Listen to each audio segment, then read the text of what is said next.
Hello friends, welcome back to Tomato Blues. இன்னைக்கு நாம ஒரு சுவையான மொச்சை குழம்பு எப்படி செய்யறது அப்படிங்கறத பார்க்க போறோம். எனக்கு இங்க ஃப்ரெஷ்ஷான மொச்சைக்கொட்டை கிடைக்காது, அதாவது பச்சை மொச்சை கிடைக்காது. அதனால நான் உலர்ந்த மொச்சைய நைட்டே 4 கப்பு தண்ணியில ஊற வச்சு வடிச்சு எடுத்து வச்சிருக்கேன். அதை இந்த மாதிரி ஒரு ப்ரெஷர் குக்கர்ல 3 கப்பு தண்ணி அப்புறம் 2 டீஸ்பூன் உப்பு அதையும் சேர்த்து 3ல இருந்து 4 விசிலுக்கு நம்ம இன்னைக்கு குக் பண்ண போறோம். ப்ரெஷர் இறங்குற வரையும் வெயிட் பண்ணிட்டு அப்புறமா மொச்சையை வடிச்சு எடுத்துக்க போறோம். இப்போ நம்ம புளி கரைச்சலுக்கு ரெடி பண்ணிக்கலாம். ஒரு சின்ன எலுமிச்சம்பழம் அளவு புளியை 1 கப்பு சுடு தண்ணியில ஒரு 20 நிமிஷம் ஊற வச்சுக்கலாம். ஊற வச்சுட்டு அதை கரைச்சு புளி கரைச்சல் ரெடி பண்ணி எடுத்து வச்சுக்கலாம். இப்போ வாங்க இதுக்கு தேவையான மற்ற பொருட்கள் என்ன அப்படிங்கறத நான் காட்டிடுறேன். ப்ரெஷரும் இறங்கிருச்சு, நான் மொச்சக்கொட்டையும் வடிச்சு எடுத்து வச்சுட்டேன். வாங்க இப்ப பொருட்கள் பார்க்கலாம். இதுக்கு நான் என்ன எடுத்து வச்சிருக்கேன்னா 12 சின்ன வெங்காயம் அரைஞ்சு வச்சிருக்கேன், 10 பூண்டு, தனியாத்தூள், மிளகாத்தூள், குழம்பு மிளகாத்தூள், மஞ்சத்தூள், துருவின தேங்காய், மொச்சக்கொட்டை, அப்புறம் 2 தக்காளி, அப்புறம் புளி கரைச்சல். இது கூட உப்பு அதெல்லாம் நார்மலா போடுறதுதான். இன்னைக்கு நம்ம நல்லெண்ணெய்ல இந்த குழம்பை செய்ய போறோம். வாங்க இதுக்கு எப்படி அரைக்கிறதுன்னு பார்க்கலாம். இப்போ ஒரு பிளெண்டர் ஜார்ல 1/2 கப்பு துருவின தேங்காய், அப்புறம் நான் 4 கட் பண்ணி வச்சிருக்கிற 2 தக்காளி, அதாவது 8 பீஸ் தக்காளி இருக்கு, அதையும் சேர்த்துக்கிறேன். சேர்த்துட்டு நீங்க இந்த குழம்புக்கு உங்களுக்கு கசகசா கிடைக்கும் அப்படின்னா 2 டீஸ்பூன் கசகசாவும் சேர்த்து அரைக்கலாம். எனக்கு கிடைக்காது, அதனால நான் சேர்த்துல. ஆனா கசகசா அரைச்சிங்கன்னா ரொம்ப நல்லா இருக்கும். இப்போ நம்ம 1 டீஸ்பூன் சோம்பு சேர்த்துக்கலாம். சேர்த்துட்டு தண்ணியே சேர்த்தாம இதை ஒரு விழுதா அரைச்சு எடுத்து வச்சுக்கலாம். இப்போ விழுது ரெடி ஆயிடுச்சு பாருங்க. இது நல்ல ஸ்மூத்தான ஒரு விழுதா நம்ம அரைச்சுக்கலாம். தக்காளியில இருக்கிற அந்த தண்ணியே போதும் இந்த விழுத அரைக்கிறதுக்கு, தண்ணி நிறைய சேர்த்து வேண்டாம். இப்போ விழுது ரெடி ஆயிடுச்சு. இப்போ வாங்க நம்ம குழம்பு எப்படி செய்யறது அப்படின்னு பார்க்கலாம். நான் கொஞ்சம் பெரிய வானிலையா எடுத்திருக்கேன், ஏன்னா நிறைய தெரிக்கும் அப்படிங்கிறதுக்காக. இந்த வானிலையில 3 டேபிள் ஸ்பூன் நல்லெண்ணெய், அதாவது மரச்செக்கு நல்லெண்ணெய் தான் நான் சேர்த்திருக்கேன். அது ஹீட் ஆன பிறகு 1 டீஸ்பூன் கடுகு சேர்த்துக்கலாம். கடுகு நல்லா பொரியட்டும். இப்போ கடுகு பொரிஞ்சிருச்சு. இந்த கடுகு பொரிஞ்ச பிறகு 1 டீஸ்பூன் உடைச்ச உளுத்தம்பருப்பு சேர்த்துக்கலாம். உளுத்தம்பருப்பு லைட்டா ப்ரௌன் ஆகுற வரையும் வெயிட் பண்ணலாம். லைட்டா ப்ரௌன் ஆன பிறகு நம்ம பொடியா அரைஞ்சு வச்சிருக்கிற 12 சின்ன வெங்காயம், 10 பூண்டு, அப்புறம் கருவேப்பிலை, இது எல்லாத்தையும் போட்டுட்டு ஒரு 3 நிமிஷம் மிதமான தீயில ஃப்ரை பண்ணிக்கலாம். ரொம்பவும் கலர் மாறணும் அப்படிங்கிறது இல்லை. அதே மாதிரி இந்த மொச்சை குழம்புக்கு நீங்க நிறைய பூண்டு சேர்த்தியே ஆகணும், இல்லைன்னா ரொம்ப கேஸ் இருக்கும், அப்புறம் அது ரொம்ப ஹெவியா இருக்கும், உடம்புக்கும் அவ்வளோ நல்லது கிடையாது, அந்த மாதிரி கேஸி ஃபீலிங். ஸோ இப்போ பார்த்தீங்கன்னா இது ஒரு 3ல இருந்து 4 நிமிஷம் ஃப்ரை பண்ண பிறகு இந்த மாதிரி தான் இருக்கும். அங்கங்க உங்களுக்கு அந்த வெங்காயமும் பூண்டும் ப்ரௌன் ப்ரௌனா தெரியும். இந்த ஸ்டேஜ்ல நம்ம மசாலா தூள் சேர்த்துக்கலாம். இதுக்கு நான் 1 டீஸ்பூன் ரெட் சில்லி பவுடர், அதாவது மிளகாத்தூள், 1 டீஸ்பூன் மஞ்சத்தூள், அப்புறம் குழம்பு மிளகாத்தூள் 1/2 டீஸ்பூன், 1 டீஸ்பூன் தனியாத்தூள் சேர்த்திருக்கேன். இதை ஒரு 30 செகண்ட் ஃப்ரை பண்ணிட்டு இப்போ நான் ப்ரெஷர் குக் பண்ண மொச்சக்கொட்டையை சேர்த்துக்கிறேன். இதையும் நம்ம ஒரு 2 நிமிஷம் இப்படி ஃப்ரை பண்ணி எடுத்து வச்சுக்கலாம்.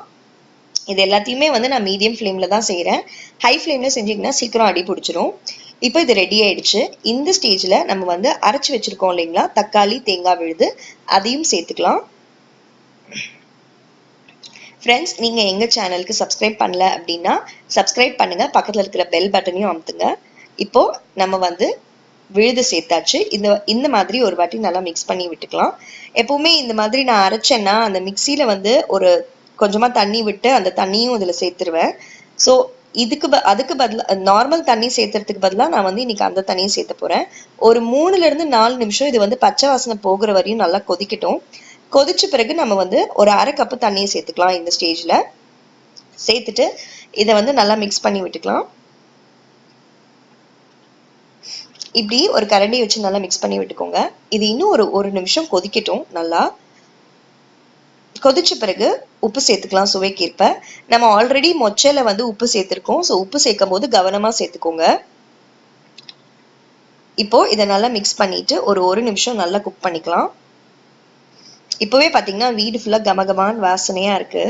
ஸோ கண்டிப்பா இந்த மொச்சை குழம்பு ட்ரை பண்ணி பாருங்க. இப்போ இது கொதிச்சிருச்சு. இந்த ஸ்டேஜ்ல நான் புளி கரைச்சல் சேர்த்துக்கிறேன்.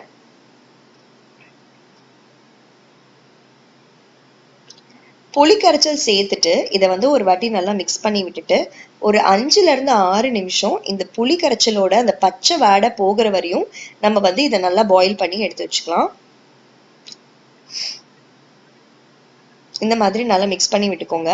ஸோ இந்த இந்த குழம்புக்கு வந்து நீங்க நிறைய புளி சேர்த்தாலும் நல்லா இருக்காது. ஏன்னா நம்ம தக்காளியும் சேர்த்துறோம். இதுக்கு நாட்டு தக்காளி உபயோகிச்சு செஞ்சு பாருங்க. அப்ப ரொம்ப நல்லா இருக்கும்.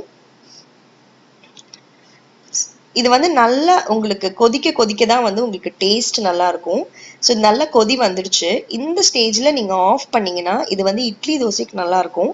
பட் எங்களுக்கு வந்து இந்த குழம்பு வந்து கொஞ்சம் திக்கா இருந்தா தான் பிடிக்கும். ஸோ நான் இன்னும் ஒரு 5 மினிட்ஸ் வந்து இதை நல்லா கொதிக்க விட்டுக்க போறேன். கொதிக்க விடும்போது அப்பப்ப இந்த மாதிரி கிளறி விட்டுட்டே இருங்க. இல்லைன்னா அதில் அந்த மொச்சை எல்லாம் போய் அடியில தங்கி சீக்கிரம் அடி பிடிச்சிரும். அதே மாதிரி மீடியம் ஃப்ளேம்ல வச்சு பண்ணுங்க. இப்போ இது கொதிச்சு திக்காயி ரெடி ஆயிடுச்சு. இந்த ஸ்டேஜ்ல பொடியா அரிஞ்ச கொத்தமல்லி, கருவேப்பிலை இது ரெண்டுத்தையும் சேர்த்துக்க போறேன். சேர்த்துட்டு இந்த மாதிரி ஒரு நல்லா ஒரு கரண்டி வச்சு மிக்ஸ் பண்ணி விட்டுக்கலாம். இப்ப பாருங்க, அருமையான சுவையான மொச்சை குழம்பு ரெடி ஃப்ரெண்ட்ஸ். உங்களுக்கு இந்த ரெசிபி பிடிச்சிருந்தது அப்படின்னா கண்டிப்பா லைக் பண்ணுங்க, கமெண்ட் பண்ணுங்க, உங்க ஃப்ரெண்ட்ஸ் கூட ஷேர் பண்ணுங்க. மறக்காம எங்க சேனலுக்கு சப்ஸ்கிரைப் பண்ணுங்க ஃப்ரெண்ட்ஸ்.